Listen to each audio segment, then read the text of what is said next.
Hello, and thank you for joining me today for our Beyond the Shelf story and activity time.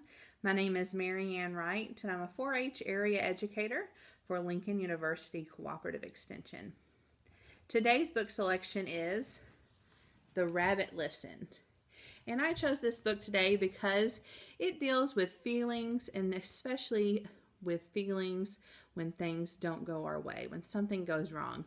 And this is important right now because we are still social distancing, and so our normal routine is something that is not getting completed, and we might have to make adjustments, and sometimes that just makes us feel frustrated or down, and this book deals with a lot of those feelings.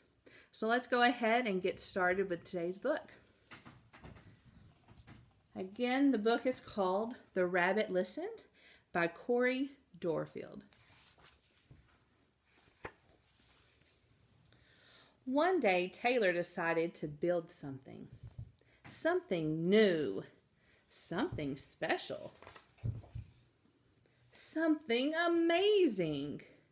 Taylor was so proud. But then, out of nowhere, things came crashing down. Oh no. The chicken was the first to notice.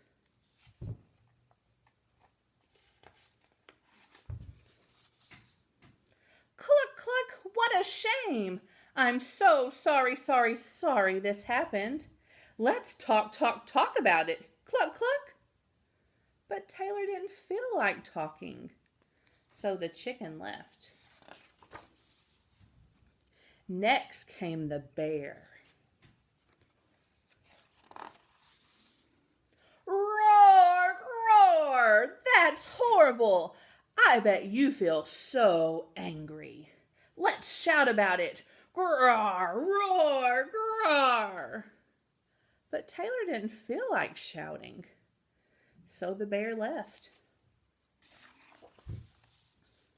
The elephant knew just what to do. Trumpada, let's fix this. We just need to remember exactly the way things were.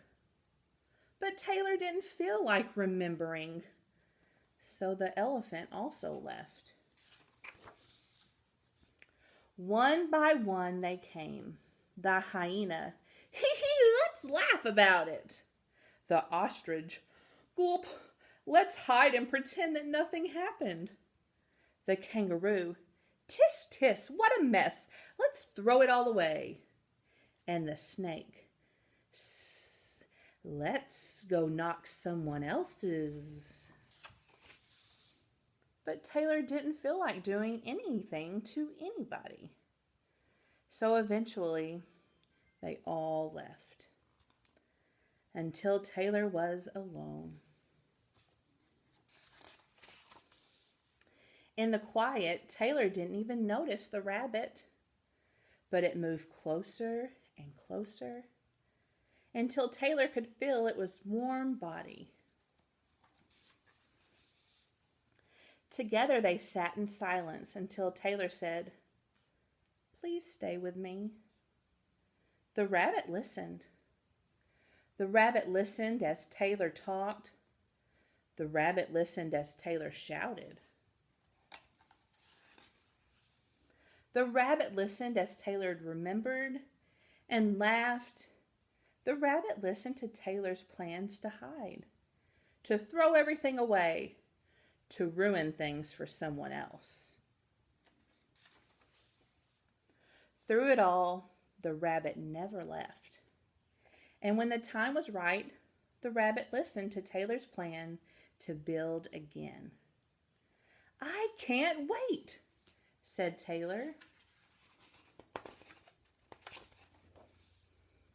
It's going to be amazing. So that's the end of The Rabbit Listened. So when I first read this book, I just loved it because often when things go wrong, we have a lot of different emotions. And it's important in this book to realize that sometimes the best thing you can do for somebody is just to listen and be there for them. It takes everybody different amounts of times to get over things, and maybe you might just want to jump right back in and rebuild it, but Taylor didn't want to do that, and it took him some time to really realize what he wanted to do, and then on his own he decided that. And the rabbit was just a really good friend and listened to Taylor. So this is a good book to remember, especially right now when we are maybe stuck at home with our siblings or our parents, our cousins, and sometimes people can get out of sorts, and sometimes we just need to give them their own space and kind of let things happen, but let them know that we are there for them. That's very important, and that's a really key quality to being a good friend. Okay. Today's activity, to go along with the book, we are going to be actually making our own rabbits. And these rabbits can be our little buddy for when things go wrong, if we just need to take some time out and maybe go and sit by ourselves. This bunny rabbit is a really great thing to have with us because we can hold it, we can kind of cuddle with it, and it can help us sort out our feelings. The only thing you need for today's project is a pair of scissors, some ribbon.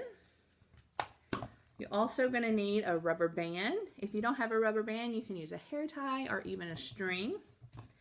And then you'll also need a washcloth.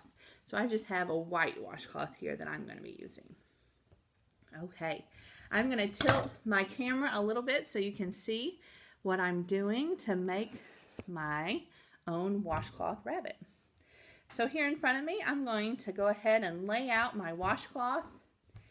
Now, most washcloths are pretty square. This one is not quite square, but it's going to work just fine for what we're doing. We're going to take our opposite corners, so this corner here, and we're going to start to roll. Just going to roll until we get to the center. And then we're going to turn our washcloth around, and we're just going to roll this other direction until they meet together here in the middle. So now we have our washcloth rolled up. Then we're going to find the middle of our washcloth, and we're going to fold one end to the other end. And we're going to fold it so we see the two rolls on the inside. And so when we fold it, those aren't going to show, and it's just like one piece of cloth right here. Then we're going to rotate our rabbit, and we're going to do one more fold. But this time, I'm going to fold this way. That way our ears are going to be in good spots for when we need it. So we have folded our rabbit twice. And see, I'm holding it just here in the middle, so I sort of have equal parts on each side. Now I'm going to take my rubber band that I have, and I'm going to place the rubber band on the side that has the points of the washcloth still visible. So you're going to wrap it around a few times. It will probably take 2 or 3 times around, but you want to be careful. You don't want to pop yourself with that rubber band. But see, now I have the rubber band right here. And these 2 points are now going to be my ears. So what I'm going to do is I'm just going to kind of pull those forward a little bit. Now you kind of see our bunny rabbit starting to take shape. We have its head, its face here in the front, and in the back we have its body with its ears. The next thing we're going to do is take a piece of ribbon. So you can use any kind of ribbon you want. You're going to want about 1 foot of ribbon. So if you don't have a ruler, just kind of stretch it out, and you want to make sure that it's about the length of a piece of paper. So I'm going to cut that. And now I'm going to tie my ribbon around my ears. So now it's just going to go around the ear section of my rabbits. I'm going to put them right behind the ears. And I'm going to tie a nice little bow here. So just like you're tying your shoes, now the ribbon is a little bit bigger than your normal shoelace, so it might take you a minute to get this situated. You can also ask an adult to help you tie your ribbon. I'm going to push it down around my ears and then pull it tight around the bunny ears here. Now I'm going to make my bow.